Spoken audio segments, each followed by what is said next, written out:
Hi, everyone. We're going to talk about lunges. In Essentrics, most workouts we do lunges. And in order to stay safe, there are some positional things that we do need to talk about. So when you talk about lunge position, we talk about turnout of the feet, okay? Getting your body into a comfortable position in a turnout that's comfortable for you. I usually say 1 o'clock on one foot and 11 o'clock on the other, okay? So also making sure that you have some distance between your legs. Now in Essentrics, any position is your body's position. It's how your personal range of motion, what you can do. So I'm just going to set up the lunge. And lunges, if you're used to doing yoga with the hip up, this is not that at all. So what we're going to do is actually imagine, I always tell my clients, imagine that you have a string on your inner thigh and you're pulling that string down, making sure this knee goes over big toe, second toe, that you can see your ankle joint, but we're not flared way over here, okay? So as you bend one way, the other leg stays straight. You're going to feel this little fold in your hip. So it's not going to be flat. It's going to be pushed in. Imagine the inner thigh being pulled down to the floor. Okay, so I'm just going to start with the legs first. So we've talked about before positionally. I'm going to repeat it again. Your feet on the ground are flush at all times. Imagine there's a triangle underneath your foot from the big toe to the little toe to the heel. Okay, always pushing into that foot, side to side. Good. So I'm doing a very shallow lunge. Okay. Is there something that you notice about my upper body? I am keeping it straight and isolated in this position, at least right now.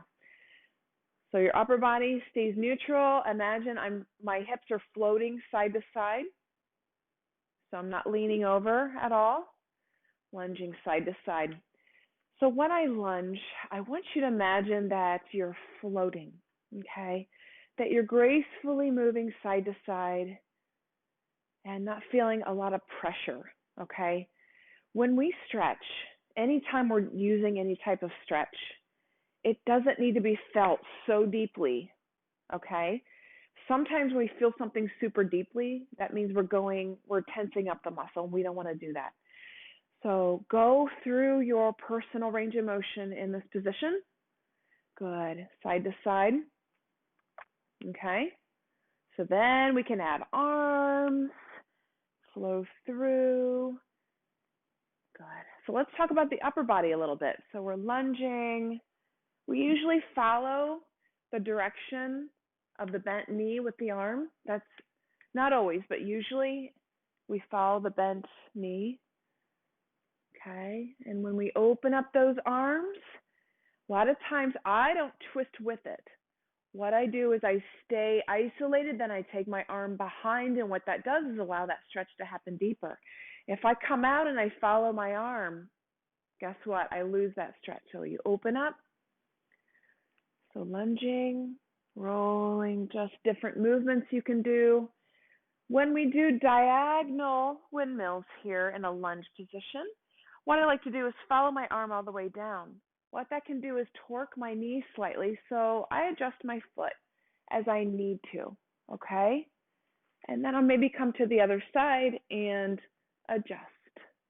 So what I see a lot of when you start to use your arms is I see a pull-up over here. So you think in order to get down here where I want to go, I have to compromise by pulling my foot up.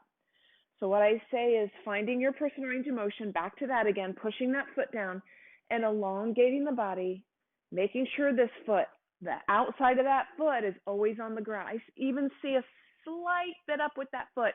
Keep that foot engaged and don't go as far. Maybe in the next few workouts, you can go a little bit deeper and a little bit deeper. So this is a full range of motion for me in lunge position. So it starts with the side to side, making sure your knees go over the toes. You can slightly see your ankle. Our knees aren't flared. Our feet are flat on the floor. And you're just floating side to side. So that is your lunge position.